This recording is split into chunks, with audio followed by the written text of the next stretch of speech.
Alright guys, we're going to start off today with a curly layered haircut. I can't wait to show you guys this technique. I prepped her with a good cleanse and condition. So the sectioning for this is very simple. We're starting with the center part straight down the middle. The following sections are working off the round of the head. So you're taking a diagonal back angle, working with the round shape of the head. Then I'm going to be breaking this section down into 3 parts. The first part, you want to take everything above the parietal ridge and pull it straight out above the nose. You're going to be creating an angle that's going to make it shorter in the front and gradually get longer as the section goes down. I'm using a point cutting technique to remove the hair. The next part of that section that you're going to pick up is the middle part. And the middle part is going to be basically everything from that parietal ridge point, leaving out the perimeter line. As you can see, I lowered my elevation, but I'm still keeping the same angle. Then you're just going to slide cut your perimeter to blend it in. So still taking that diagonal back section that works with the round of the head, working with high saturation. So what I mean by that is making sure that the hair is highly saturated with water. You can utilize something called water clips. And basically that means that the hair is saturated enough that it will stay in place with just the use of water and your cutting lotion. So something else to consider is going to be your tension. If you notice, as I'm cutting the hair, I'm using the wide tooth side of my comb, and this is to keep my tension super loose. You may also notice when I'm pulling my sections out to cut them, there's almost a slight draping in the way that I'm holding it.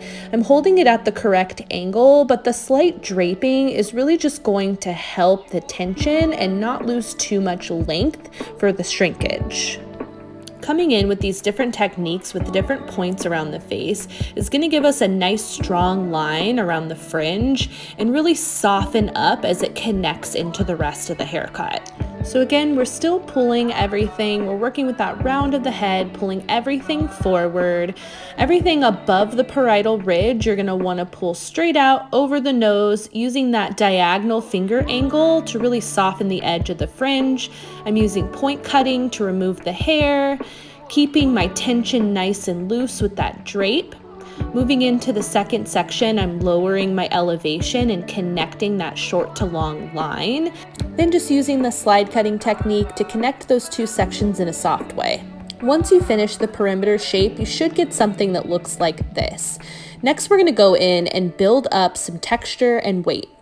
This is my favorite technique to do on curly hair. You're going to take your closed scissor and you're going to weave out sections of hair. Once you pick up the weaved section, then you're going to softly pinch and tack close those lengths. So for this, you're going to continue around the head, taking sections, weaving pieces with your closed scissor, and then pinch and tacking off the length. Moving into the sides, I went with a diagonal angle. I'm still weaving out the pieces and then creating those internal layers. This is what's going to really give our shape a lot of volume and debulk some of the ends the way we need. I love using this technique because it's a way to give our curly shape a lot of texture without compromising the fabric. Follow up by cleaning up the perimeter line. So for styling, I'm going in with the Kenra Smoothing Blowout Lotion. I'm going to be pairing that with the Diva Curl Ultra Defining Gel. My absolute favorite thing to do for curly hair is cocktail products together. So I'm actually going to be mixing those 2 in my hands. Trust me, these ones are safe to mix together. And then I'm just shingling and scrunching it into the hair. Then I decided that I wanted to set the hair shape by twisting out the hair. I'm using a very loose technique with kind of sporadic sectioning. This is going to help for a very organic feel. And this is the finished look. I am so in love with the shape and the way this came out. The curls are soft, but they're set really nicely. I hope you guys enjoyed this video. Thanks for watching.